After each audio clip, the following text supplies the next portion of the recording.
Hi guys, মই পংখীয়ে স্বাগতম জনাইছোঁ মোৰ চেনেল অসমীয়া পৰি পংখীলে। আশা কৰোঁ আপোনালোক সকলো ভালে আছে, মোৰো ভালেই। আজি আকৌ এটা নতুন ভিডিঅ' লৈ আপোনালোকৰ ওচৰলৈ আহিছোঁ। আজি এটা নতুন ৰেচিপি লৈ আপোনালোকৰ ওচৰলৈ আহিছোঁ। যদি মোৰ ভিডিঅ'সমূহ চাই আপোনালোকে ভাল পায়, প্লিজ মোৰ চেনেলটো ছাবস্ক্ৰাইব কৰিব, লাইক কৰিব আৰু শ্বেয়াৰ কৰিবলৈ একেবাৰে নাপাহৰিব। বলক তেনেহ'লে পলম নকৰি ভিডিঅ'টোলৈ আগবাঢ়ো। আজি মই বনাবলৈ লৈছোঁ পাৰ মাংস আৰু কলডিল। তাৰ কাৰণে লৈছোঁ পাৰ মাংস আধা কেজি আৰু লৈছোঁ এটা কলডিল। কলডিলটোৰ চাইজটো ডাঙৰ, কিন্তু মই গোটেইটো ব্যৱহাৰ নকৰোঁ, ইয়াৰ আধা মই ব্যৱহাৰ কৰিম। আৰু ইয়াৰ কাৰণে ল'লোঁ মই আলু 3টা ডাঙৰ ডাঙৰকৈ কাটি লৈছোঁ। আৰু লৈছোঁ পিঁয়াজ লৈছোঁ ডাঙৰ চাইজৰ 2টা, আৰু এইখিনি মই ভালকৈ কাটি লৈছোঁ। কেৰাহীটো গৰম হোৱাৰ লগে লগে মই ইয়াতে সৰিয়হ তেল ব্যৱহাৰ কৰিছোঁ। তেলখিনি গৰম হোৱাৰ লগে লগে মই ইয়াতে শুকান মছলা ব্যৱহাৰ কৰিছোঁ, লং, ইলাচি, ডালচেনি, আৰু এইখিনি মই অকণমান তেলত ভাজি ল'ম। তেজপাত দুখিলা দি দিছোঁ, আৰু ইয়াতে মই কৰিছোঁ কেইটামান শুকান জলকীয়া, এইখিনি মই ৰঙচুৱা হোৱালৈ ভাজি ল'ম।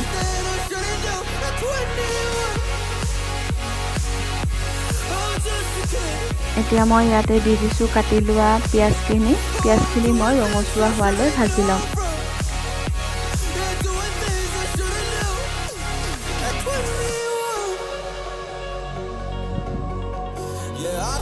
এতিয়া মই ইয়াতে ব্যৱহাৰ কৰিছোঁ সোৱাদ অনুসৰি নিমখ।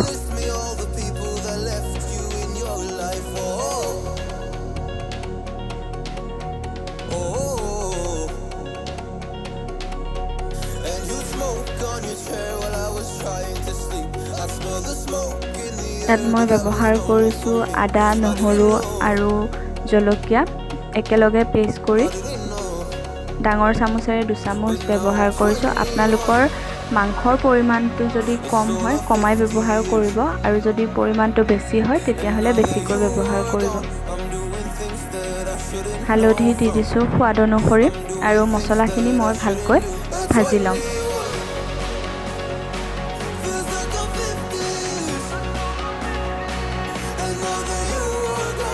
এতিয়া মই ইয়াতে ব্যৱহাৰ কৰিম এটা ডাঙৰ চাইজৰ পিঁয়াজ, পিচি লোৱা ৰেড চিলি, জিৰা আৰু জালুকৰ গুড়ি। জালুকৰ পৰিমাণটো অকণমান বেছি কৰি দিব পাৰ মাংস বনালে, তেতিয়া টেষ্টটো ভাল আহে, আৰু পিঁয়াজৰ পৰিমাণটো অলপ বেছি কৰি দিব, তেতিয়া গ্ৰেভিকণ খাই ভাল লাগে। আৰু এইখিনি মই ৰঙচুৱা হোৱালৈ, মছলাখিনি ভালকৈ ভাজ খোৱালৈ এইখিনি মই ভাজি ল'ম। অকণমান মই পানী ব্যৱহাৰ কৰিছোঁ, মছলাখিনি তলত লাগি যাব পাৰে কাৰণে মই অকণমান, বেছি নহয়, অকণমান পানী ব্যৱহাৰ কৰি এইখিনি মই ভালকৈ ভাজি ল'ম। মছলাখিনি ভালকৈ ভাজ খোৱাৰ পাছত মই ইয়াতে মাংসখিনি দি দিছোঁ, আৰু মই এইখিনি হাই ফ্লেমত 5 মিনিটমানৰ কাৰণে ভাজি ল'ম। হাই ফ্লেমত 5 মিনিট ভজা হোৱাৰ পাছত চাওক লাহে লাহে তেল বিৰিঙি আহিছে। এতিয়া গেছৰ ফ্লেমটো ল' কৰি দিব, আৰু মই 10 মিনিটমানৰ কাৰণে এইখিনি ভাজি ল'ম। 10 মিনিটমানৰ পাছত মই ইয়াতে ব্যৱহাৰ কৰিছোঁ কাটি থোৱা আলু, আৰু মই এইখিনি সময়তে দি দিছোঁ ডাঙৰ ডাঙৰকৈ কাটি লোৱা কলডিলৰ পৰিমাণটো মই মাংস অনুযায়ী দিছোঁ, আপোনালোকৰ কম হ'লে অলপ কমাই দিব। আৰু এইখিনি মই ভালকৈ ভাজ খোৱালৈ ভাজি থাকিম।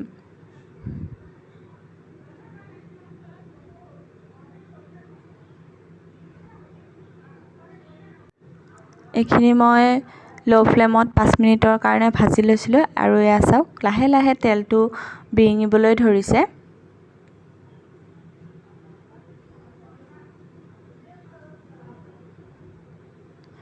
আলু সিজা নাই, তাৰ কাৰণে মই আৰু 10 মিনিটৰ কাৰণে ভাজি ল'ম।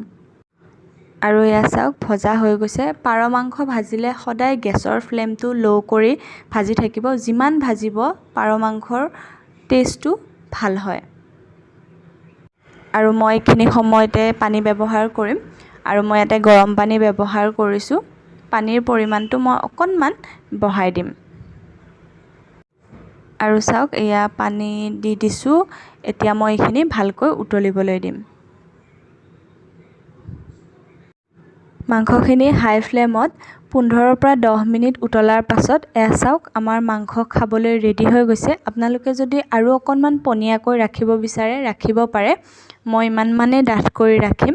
আৰু এয়া চাওক আমাৰ মাংস খাবলৈ ৰেডি হৈ গৈছে। দেখিবলৈ যিমান ধুনীয়া হৈছিলে, খাবলৈ সঁচাকৈ ভাল হৈছিলে। আপোনালোকেও ট্ৰাই কৰি চাব, নিশ্চয় ভাল পাব। যদি মোৰ ভিডিঅ'সমূহ চাই আপোনালোকে ভাল পায়, প্লিজ মোৰ চেনেলটো ছাবস্ক্ৰাইব কৰিব, লাইক কৰিব আৰু শ্বেয়াৰ কৰিবলৈ একেবাৰে